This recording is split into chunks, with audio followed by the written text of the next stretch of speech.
Good afternoon. My name is Sharon Washwick. I'm coming to you from the Washwick Agency, the home of TeamWashwick, where we have a team for all your insurance needs. I'm reaching out to you in regards to the FFCRA Act, the new workforce poster, as well as compliance that you as an employer need to be aware of and you as an employee should be aware of. Today we wanted to bring you information regarding this act, the Families First Coronavirus Response Act. This act is requiring certain employers to provide employees with paid sick leave and expanded family medical leave or specified reasons related to the COVID-19 outbreak. When do these provisions take place?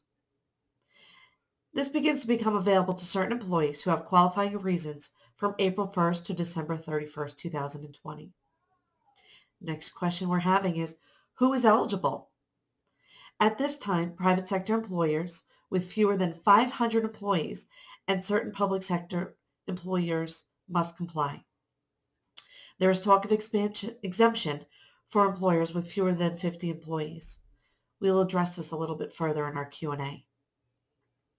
What are qualifying reasons under the FFCRA, and what do we do as employees receive based upon qualifications?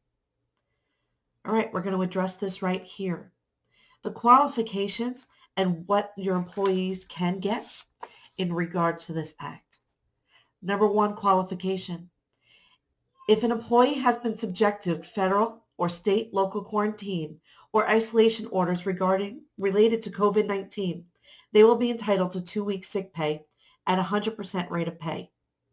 There is a maximum on this, which is $500 daily to a maximum total payout of $5,110. Second reason, if an employee has been advised by a healthcare provider to self-quarantine, which is related to COVID-19, then they qualify for 2 weeks sick pay at a rate of 100% of normal pay. The maximum applies here as well to $511 daily, maximum total of $5,110.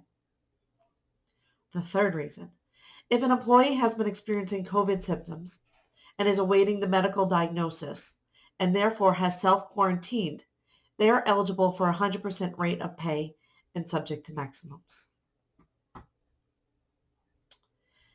There's a fourth reason. If an employee is caring for a family member or an individual, their wording is individual, that has fallen into category number 1, federal and state local quarantine, or number 2, healthcare provider has quarantined them, then these employees are allowed 2 weeks sick time at 2/3 rate of payment.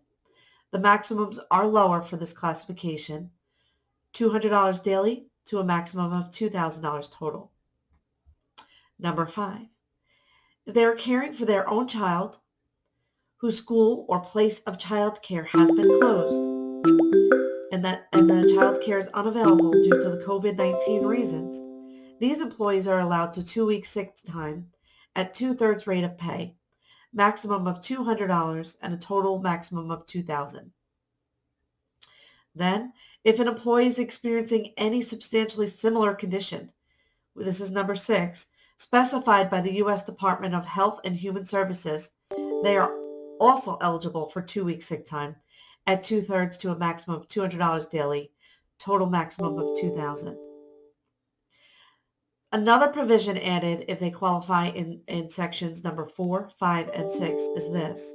You can apply for up to 12 weeks paid sick leave and expanded family and medical leave paid at 2/3 rate of pay and a maximum of 12 weeks.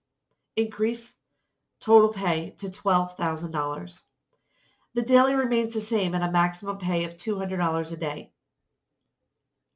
Reminder, 4, 5, and 6 are caring for an individual in mandatory or self-quarantine, as well as caring for a child or that is out of school or the child care has closed, or they experiencing a similar illness specified by the Department of Health and Human Services. But what about your part-time employees? What if you're a part-time employee? Part-time employees are eligible for leave for the number of hours that they are scheduled to normally work over the period of work loss. If you have an employee that has worked less than 30 days, it doesn't apply. If they have already worked over 30 days prior to the leave request, they may be eligible for up to an additional 10 weeks of partially paid expanded family and medical leave if they are caring for a child who is out of school or a child care provider has been closed. Now, here's some Q&A. My company has under 50 employees total. Am I automatically exempt from the FFCRA Act? The answer to this is no. The FFCRA gives the Department of Labor the authority to exempt small businesses if the imposition of the requirements under the EPSLA or the EFMLEA would jeopardize the viability of the business as a going concern. However, this FFCRA itself does not automatically exempt small businesses. I do expect that this will start opening up a little bit more, and we'll have some clear and concise direction on this. But right now, the FFCRA, this act that we are going over, does not automatically exempt small businesses. The continued medical leave may exempt you. My company has under 50 employees total. How can I obtain an exemption for the Department of Labor? Again, this has not been addressed in the FFCRA. While the Department of Labor guidance notes that employees should document why their business with fewer than 50 employees meets the criteria, no further information has been provided as of yet. We will continue to monitor this point and provide follow-up guidance as it becomes available. There's some information out there, but we want to make sure that it's coming from the DOL, the Department of Labor. Another question we've seen. My company is anticipating furloughing or laying off employees. Will the employees still be eligible for leave?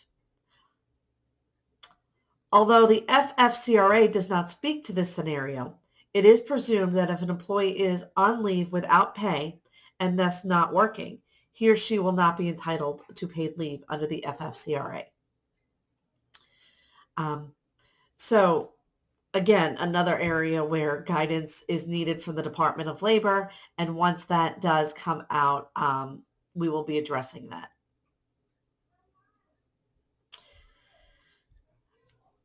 As we get more information, as more questions roll in, I would like to address them in further fuller detail.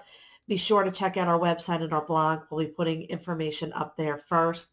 Also be putting it out on Facebook and sending out mass emails. But don't hesitate with your questions.